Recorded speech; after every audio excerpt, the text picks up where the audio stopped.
Hello, everyone. I am a storyteller, and I am here to offer my support today. I understand that you are likely using this video to help you drift off to sleep. Before we begin, please remember to like the video and subscribe to the channel.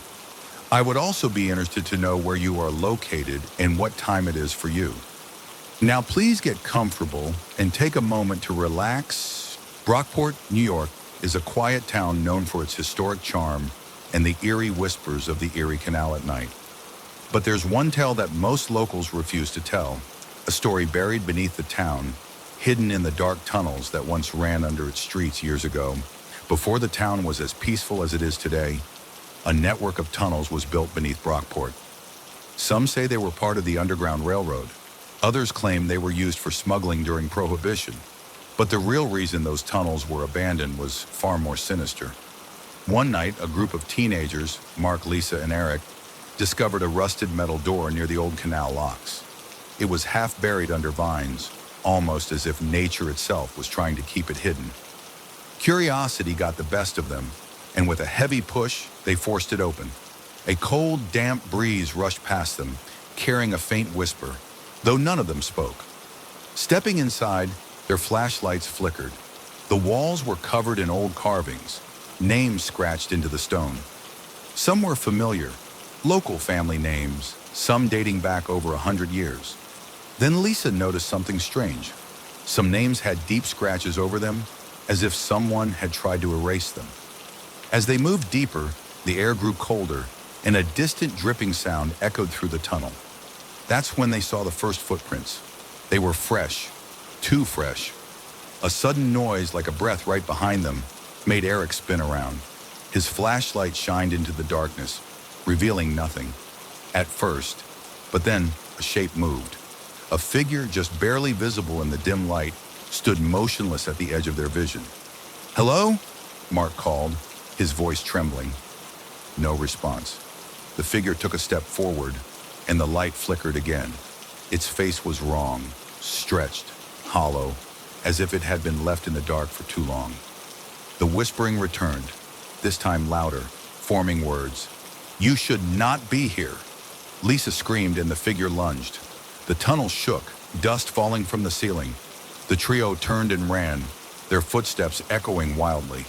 But the tunnel seemed longer than before, twisting and stretching as if it didn't want to let them go. After what felt like hours, they reached the entrance and stumbled out, gasping for air. The door slammed shut behind them with a deafening clang. The next morning, Mark and Lisa returned to prove to themselves it was real. But the door was gone. No rusted metal, no vines, just solid stone. Eric never spoke about that night again. A week later, he vanished.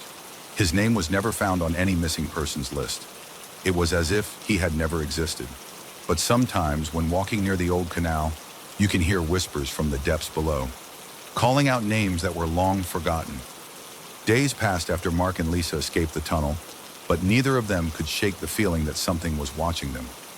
At night, Mark swore he heard whispers through his bedroom walls, soft, urgent voices calling his name. Lisa had worse luck. Every time she closed her eyes, she saw the figure from the tunnel, its hollow face, its stretched, unnatural grin.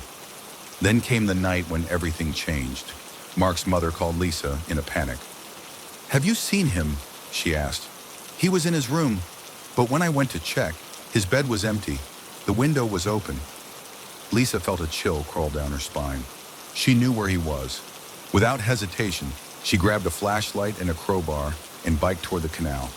The night air was thick with fog, and the trees whispered in the wind. As she approached the place where the tunnel entrance had been, her heart pounded. It was still gone, just solid stone. But then, as she turned to leave, she saw something. Footprints.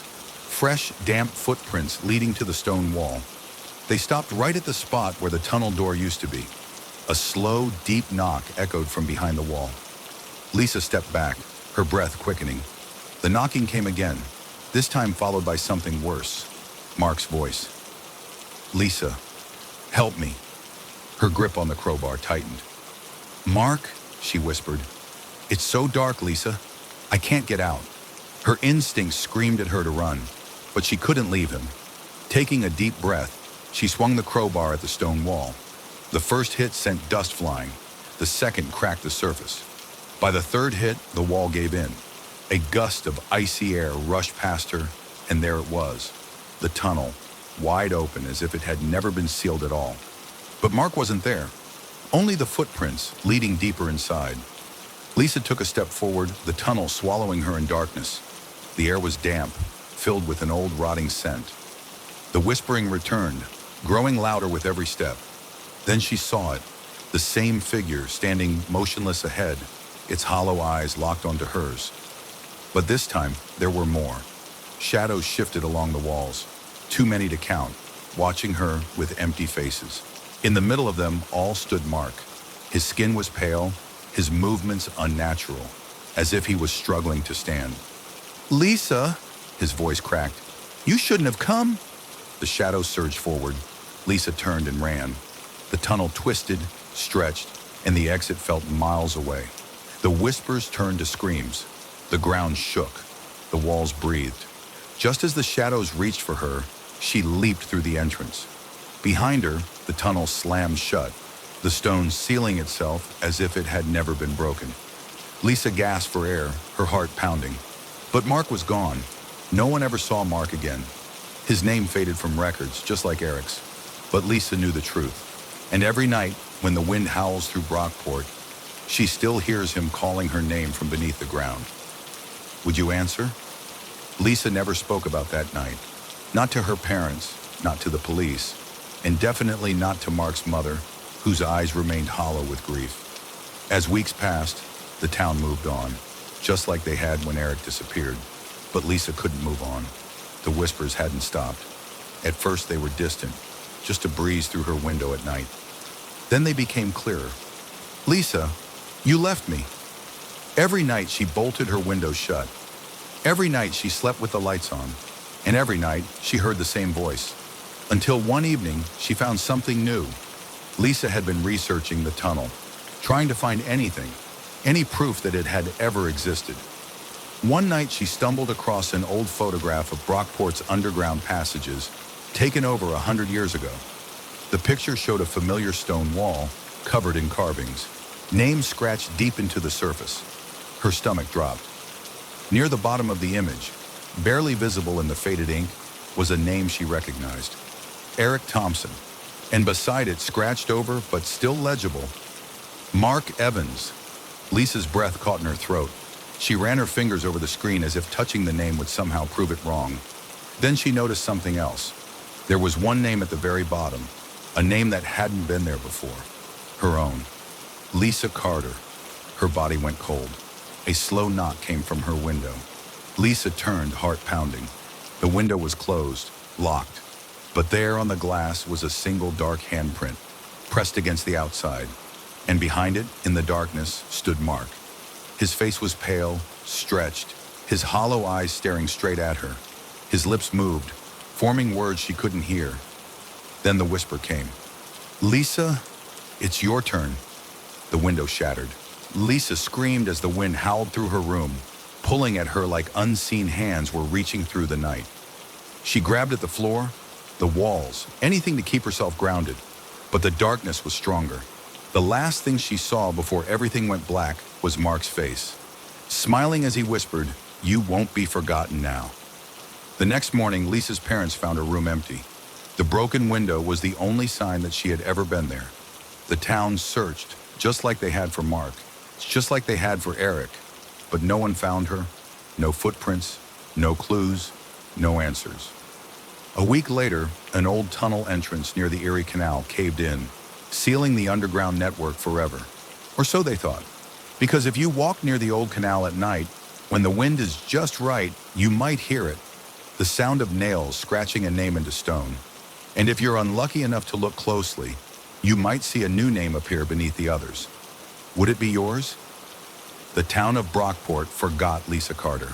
Her parents moved away, her house was sold, and her name vanished from school records as if she had never existed. Just like Mark, just like Eric. But one person never forgot, Jamie Whitaker. Jamie had always been curious about the disappearances, but what really unsettled her was the fact that no one seemed to remember them. Teachers hesitated when she asked about Mark. The librarian frowned when she searched for Eric in old yearbooks. And Lisa? Lisa's name wasn't anywhere. Not in student records, not in local newspapers, not even in the missing persons reports. But Jamie knew Lisa. She had been her best friend, and when she saw Lisa's old house up for sale, she knew she had to see it for herself. The real estate agent barely glanced at her as she walked through the house. It looked normal, just another empty home waiting for a new family. But as she reached the second floor, something felt wrong. One of the bedroom doors was locked. "That room's not part of the tour," the agent said quickly, leading her away. Jamie waited until they were downstairs. Then when the agent was distracted, she slipped back up and tried the handle. Locked. She pressed her ear against the door. Silence. Then, a soft scratch, scratch, scratch from the other side. Jamie's breath caught in her throat. She ran. That night she couldn't sleep. The scratching wouldn't leave her head. She knew Lisa had disappeared. She knew the tunnel was involved. And she knew the town had buried it all. But the next day, when she walked past the Erie Canal, she saw something new. The ground near the collapsed tunnel had shifted. The dirt had cracked. A small gap had opened just enough for someone desperate to squeeze through. Something was waiting down there, and it was calling her name. "Jamie, would you go inside?" Jamie Whitaker had always been skeptical of ghost stories, but when she heard her own name whispering from the dark crack in the earth, she wasn't so sure anymore. She should have walked away. She should have gone home. Instead, she knelt beside the broken tunnel entrance and shined her phone's flashlight inside. The light barely penetrated the darkness, but she saw just enough. Stone walls lined with deep, jagged scratches, and something else. Footprints, fresh ones, leading inside. Jamie squeezed through the narrow opening, the damp air clinging to her skin. The tunnel smelled of earth and something older, something wrong. The deeper she walked, the colder it became. Her phone's flashlight flickered. The air felt thick, as if the tunnel itself were breathing. Then she saw them, the names, scratched into the stone walls, just like in the old photograph Lisa had found. Eric Thompson, Mark Evans, Lisa Carter. Jamie swallowed hard. The last time Lisa had seen these names, hers wasn't there. But now, Jamie Whitaker. Her blood ran cold. The scratching sound returned, louder now, coming from deeper in the tunnel. Jamie's pulse pounded in her ears as she stepped forward. And then, a voice. "Jamie, help me." It was Lisa. Jamie ran toward the sound, her flashlight trembling in her grip. The tunnel twisted, the walls tightening as if they were closing in. Then she saw her. Lisa stood at the far end of the tunnel, her face pale, her eyes wide with something between fear and relief. "Lisa!" Jamie gasped, rushing forward. "We have to get out of here." But Lisa didn't move. "Jamie," she whispered, "you shouldn't have come." The air shifted. The tunnel walls moved. Shadows detached from the stone, stretching, forming shapes. Figures with hollow eyes and twisted smiles. They surrounded Lisa, their skeletal fingers resting on her shoulders. She wasn't standing. She was being held. Jamie took a step back, but the shadows turned to her. Their whispers grew louder, overlapping, echoing. "We needed another." The tunnel roared. Jamie turned and ran. She didn't stop. Not when the walls seemed to breathe. Not when the whispers clawed at her mind. Not when something cold brushed against her ankle. She lunged for the tunnel's opening and scrambled out, the whispering screaming in her ears. Then, silence. She turned back. The tunnel was gone, sealed shut, as if it had never been there.